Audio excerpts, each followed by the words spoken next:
the road. So, where can gremlins eat in Las Vegas? Fast food, anywhere, anytime. There are plenty of restaurants, cafes and fast food outlets all over the strip, and especially in the hotels and the shopping centers. Various cuisines and various levels of refinement and decor.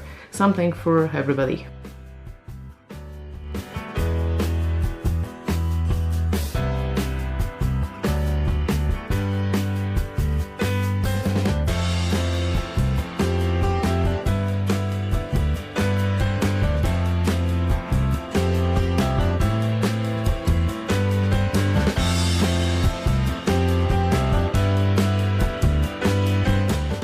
In the Caesar's Palace, we've tried the Bacchanal buffet, reputed as the best buffet restaurant in Las Vegas. After one dinner, we weren't exactly swept off our feet. It's original in that food is organized by cuisine rather than by the type of dish, but we found that although the food itself was tasty, the selection wasn't very wide, and also we missed a salad bar. The bill came up to about $300, and we just didn't think the experience was worth the money.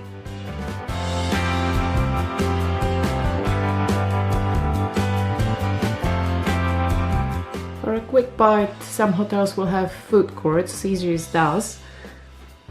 This is where most people get their morning coffee, although we have realized that there's another Starbucks in Forum Shops about 5 minutes further away, which charges like $2 less per coffee than the Starbucks in the food court.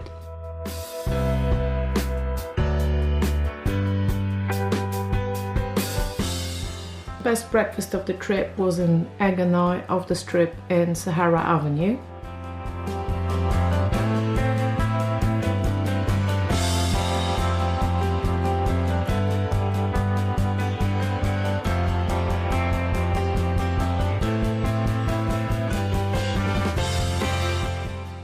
It's a child-friendly restaurant with a model train running around under the ceiling, tablets with games for children on every table, and child-friendly food presentation.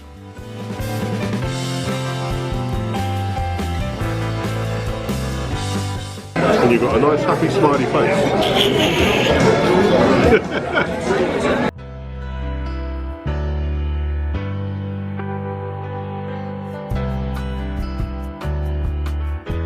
Although the portions are enormous. Another good breakfast was Ziegel's 1941 in the El Cortes Hotel downtown, and the menu read well, so it looked like it might be a good place for dinner as well, although we haven't tried.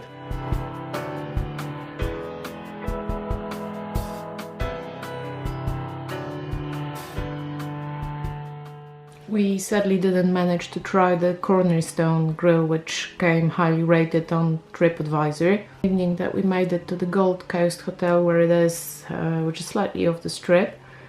They didn't have a table until much later, and so we ended up in the TGI Fridays in the same hotel, which was, well, TGI Fridays. Ladies and that's children's radio. Well, you can do it. There's food at stake.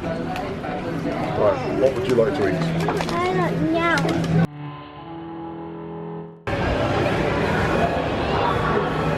You're doing very well, huh?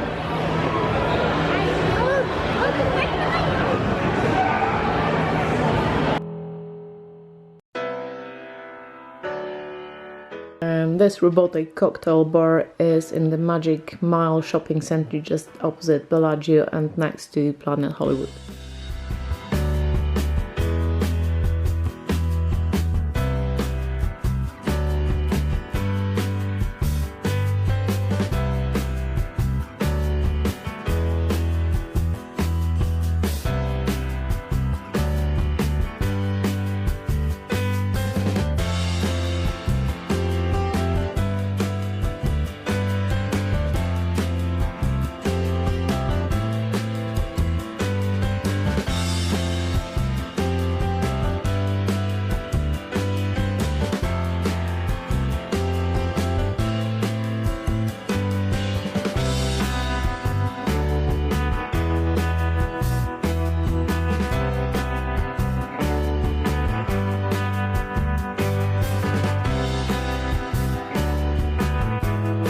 when on the first day the reception told us that they were expecting a hard winter and so pools at all the Ceasar's properties were closed. It was a huge disappointment because Emily loves a pool and we've made preparations. But like 2 days later it turned out they were right.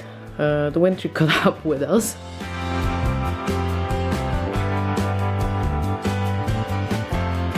We were happy to be on the strip where everything is so close together or even interconnected that you have all these choices without even having to come outside much. Especially if you really didn't bring shoes for it. So you can go from Ceasar's, across the bridge, across the strip,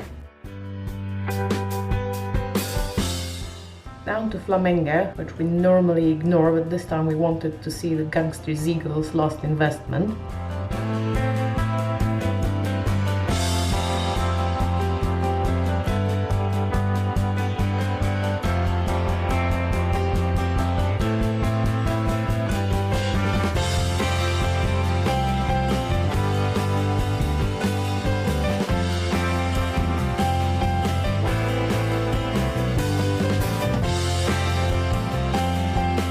Through the Gremlin Hotel.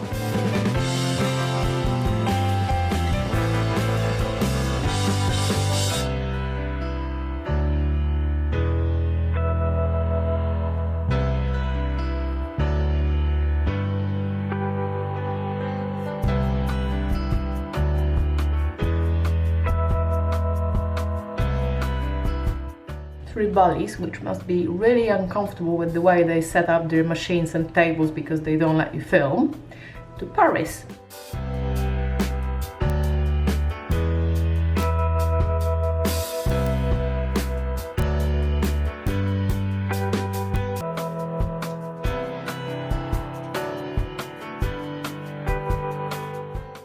It's not even a long walk.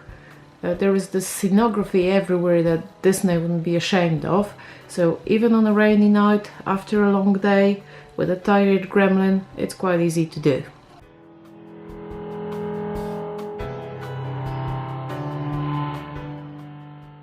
And then, once you've done the tough part and elbowed your way through the Paris hotel, you come out on the strip, and across the road, there are the famous dancing fountains of Bellagio.